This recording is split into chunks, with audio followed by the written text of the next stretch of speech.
Assalamualaikum warahmatullahi wabarakatuh. Waalaikumsalam warahmatullahi wabarakatuh.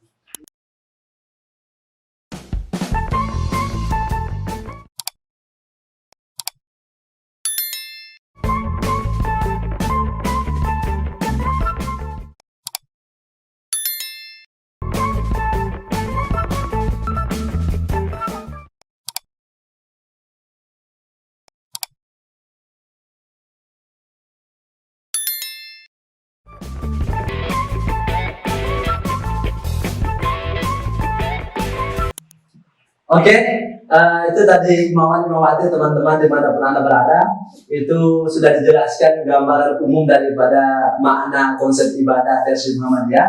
Kemudian Imam Lutfi, kita lanjut ke pertanyaan selanjutnya, yaitu mengenai konsep dasar dari pengambilan hukum ibadah ini seperti apa sebenarnya. Tapi sebelum dijawab, kita minum dulu ya, Oh, boleh. supaya suaranya Gratis ini ya. gratis. Halal ya. Halal. Ini enggak ada. Oke, bismillah.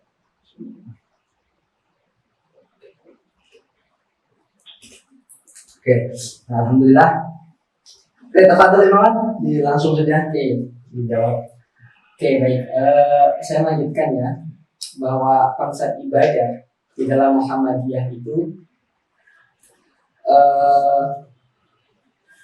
jadi Muhammadiyah pandangan ibadah itu al-ibadatu hiya taqarrubu ila Allah bimtithali awamirihi wa ijtinabi nawahihi wal amali bima adna syari. Jadi ibadah itu adalah mendekatkan diri kepada Allah, melaksanakan segala perintahnya, menjauhi segala larangannya, dan mengamalkan segala apa yang diizinkan. Nah, itu adalah konsep ibadah dari Muhammadiyah.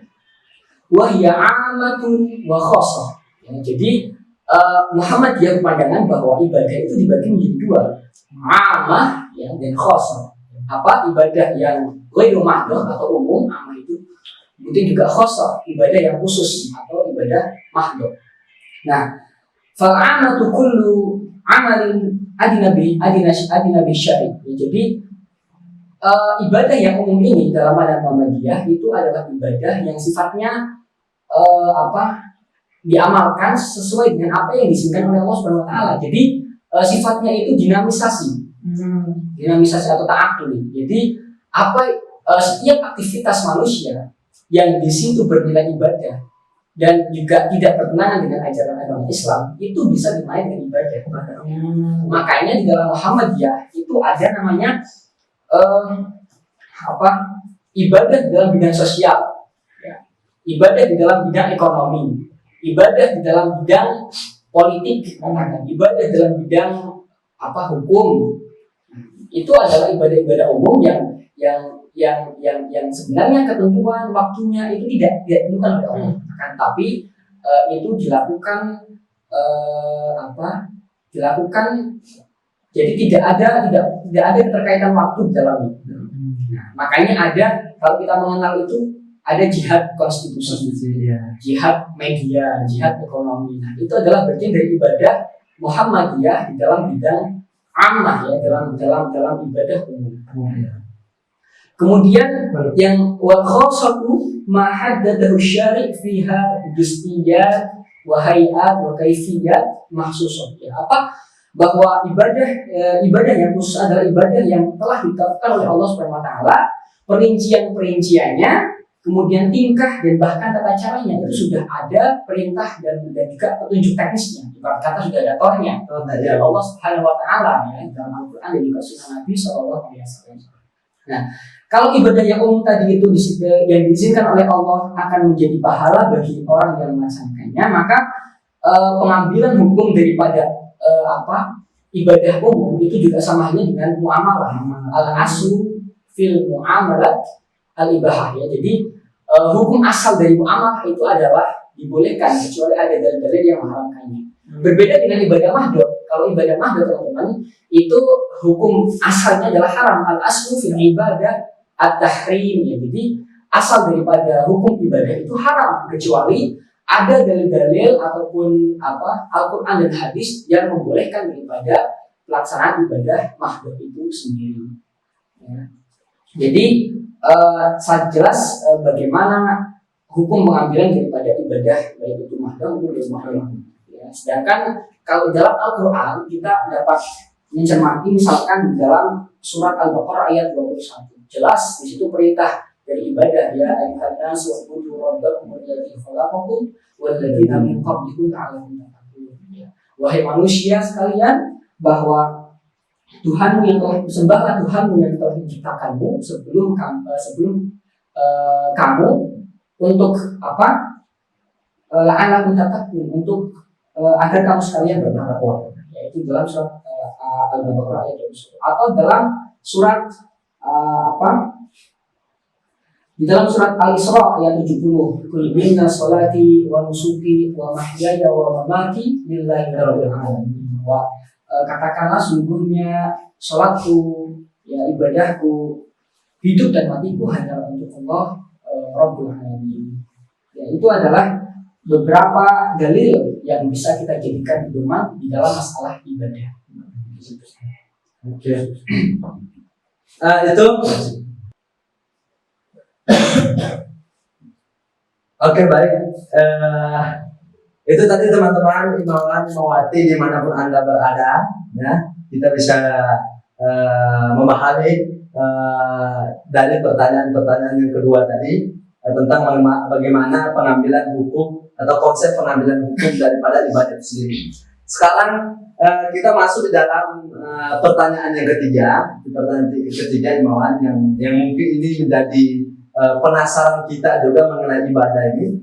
Tadi mungkin agak sedikit dalil-dalil yang disampaikan, mungkin ada juga ini yang mengenai tentang dari sisi memaparkan serta menjelaskan dalil-dalil yang menjadi landasan dan tuntunan dalam beribadah. Jadi bagaimana dalil-dalil ini pengimplementasinya seperti apa? Baik, saya lanjutkan ya Imam Syarif. Yang ada yang terlewat tadi. Oke, sudah. Dalam beribadah juga kita harus punya prinsip-prinsip dasar. Iya, itu ya. Itu yang ada terlewat. Kita harus punya prinsip-prinsip dalam beribadah. Yang kemudian sebenarnya prinsip itu akan menentukan daripada diterima atau tidaknya suatu ibadah kita. Ini secara umumnya, baik ibadah mahdoh maupun ibadah mahdoh. Yang sebenarnya muara daripada prinsip ini kan ada 7 ya, ada 7 prinsip yang sebenarnya muara daripada prinsip ini yaitu apa? Faman kana yarju liqa rabbih falyamal amalan sholihan. Yang pertama, prinsip yang pertama adalah tentu dalam beribadah kita harus niatkan lillahi ta'ala. Itu adalah poin pertama. Bahkan di semua kitab-kitab, misalkan kitab-kitab para ulama kasih, itu juga niat itu adalah poin pertama di dalam suatu pembahasan. Maka di dalam suatu ibadah pun demikian.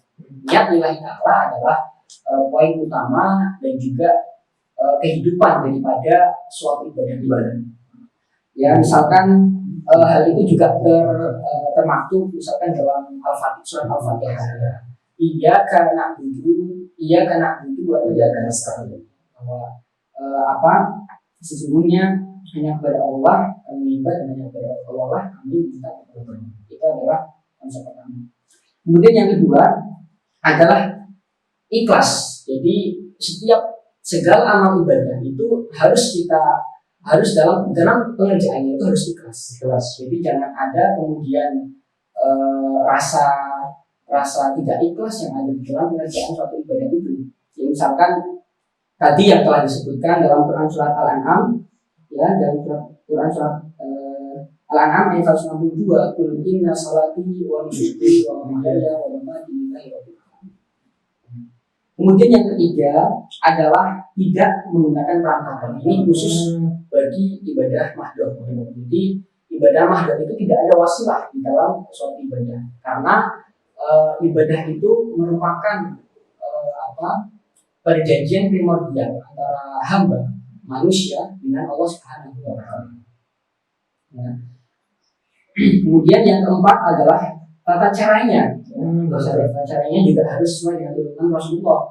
Kalau misalkan itu berkaitan dengan ibadah mahdoh, sebagaimana dijelaskan di dalam sebuah hadis, "Shallu kama ra'aitumuni usolli." Maka sholatlah kalian sebagaimana kalian melihat aku sholat. Nah, itu adalah tata cara harus sesuai dengan tuntunan Rasulullah.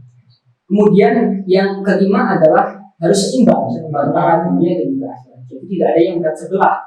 Ya, hal ini juga dulu ketika ada sahabat Abdullah bin Amr itu, yang kemudian beliau puasa tidak berbuka, sholat malam, tidak pernah tidur, bahkan sampai diperingatkan oleh Rasulullah bahwa ibadahlah sesuai dengan ibadahlah sesuai dengan apa yang saya contohkan dan janganlah berlebihan dan seperti itu. Maka berbukalah ketika sudah waktunya dan berpuasalah jangan 3 hari dalam 1 bulan. Itu seperti itu. Jadi ibadah itu jangan sampai berlebihan. Kalau misalkan kemudian yang terakhir adalah mudah.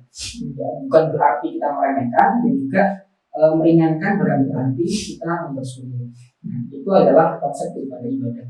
Kemudian sedangkan kalau kita bicara manfaat daripada ibadah sendiri Imam Syarif, kalau manfaat dari ibadah itu cukup banyak. Ya, kalau misalkan tadi sudah saya jelaskan, secara tinjauan umum itu kan ibadah dibagi menjadi 2. Ada ibadah umum, ibadah khusus. Ya. Kemudian secara pelaksanaannya itu dibagi menjadi 3. Ada ibadah jasmaniyah ruhiyah, kemudian ada ibadah maliyah ruhiyah, dan juga ibadah jasmaniyah, maliyah, dan ruhiyah. Nah ini kalau misalkan kita kupas satu-satu, tentu manfaat daripada ibadah itu cukup luas, cukup banyak, dan juga banyak menjelaskan. Misalkan katakan di dalam ibadah jasmaniyah ruhiyah, yaitu ibadah yang sifatnya itu ada gerakan, kemudian juga dihadirkan rasa khauf, rasa ketakutan kita, ya, rasa taat untuk kita. Ya, misalkan sholat, ya tentu ada misalkan inna sholat tanha 'anil fahsya'i wal munkar, sholat itu mencegah daripada kejikan.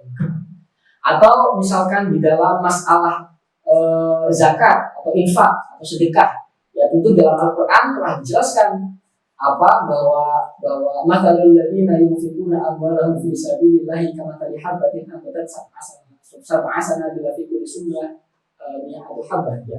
Dan seterusnya itu bahwa setiap apa yang kita infakkan itu akan menumbuhkan 7 batang. Setiap batang akan menumbuhkan 700 butir. Dan Allah mempertiadakan setiap kebaikan yang dilakukan oleh hamba-Nya. Nah, itu adalah bagian-bagian kecil secara normatif yang bisa kita terima daripada apa yang akan kita lakukan dalam ibadah.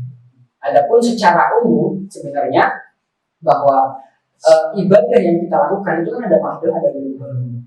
Nah, sebenarnya adalah tercapainya kebahagiaan, itu yang pertama, tentu disertai dengan ridho yang didasarkan pada pengharapan untuk Allah Subhanahu wa taala, dan kemudian juga dari ibadah yang kita lakukan itu akan menjadikan masyarakat madani, masyarakat yang beradab, masyarakat yang punya moral.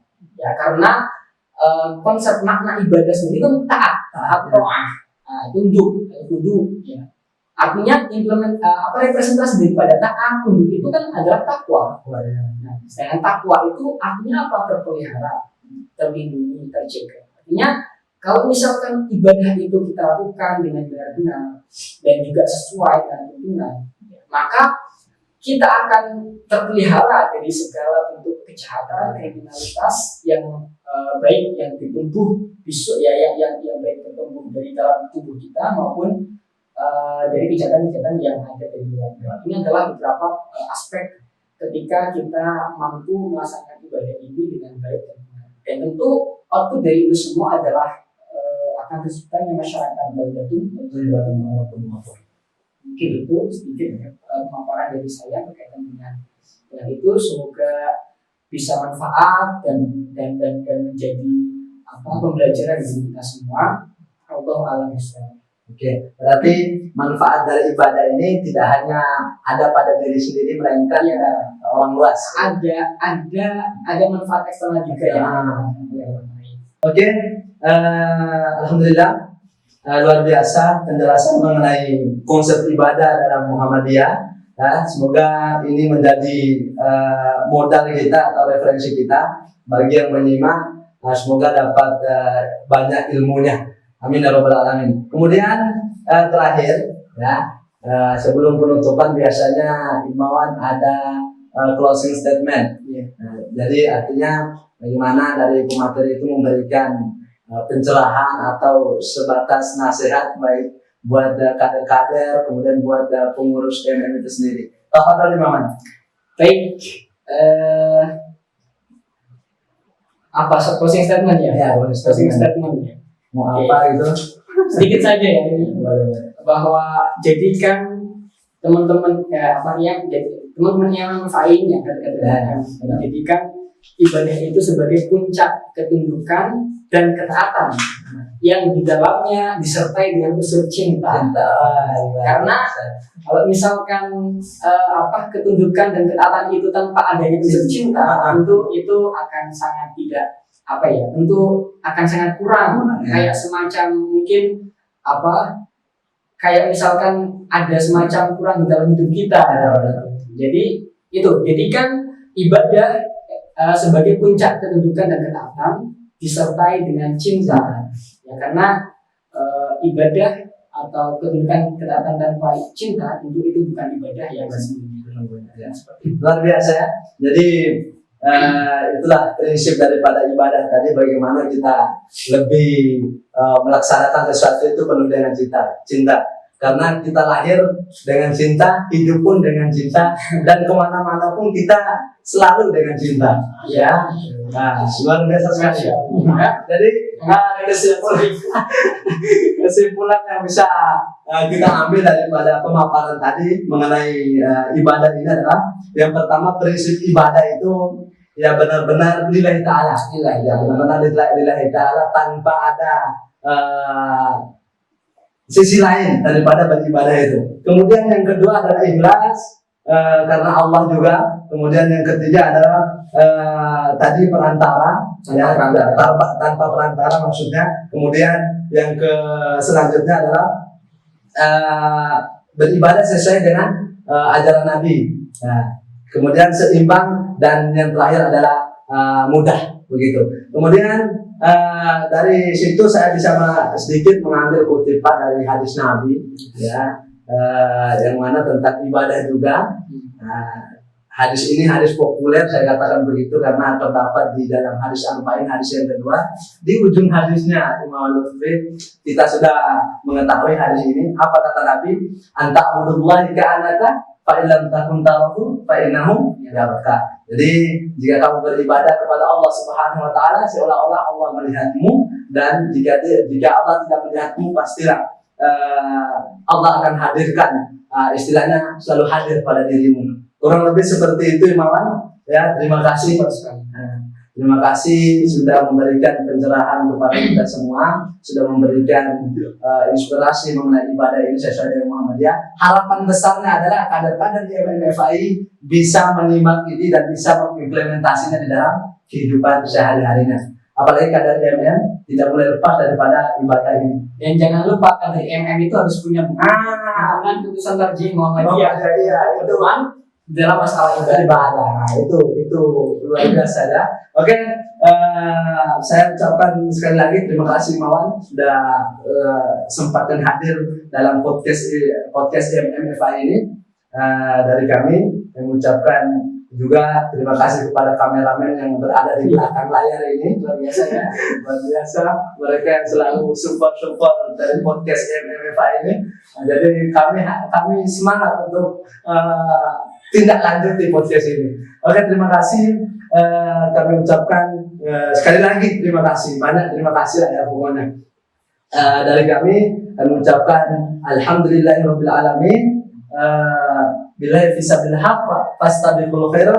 Wassalamualaikum warahmatullahi wabarakatuh. Waalaikumsalam warahmatullahi wabarakatuh.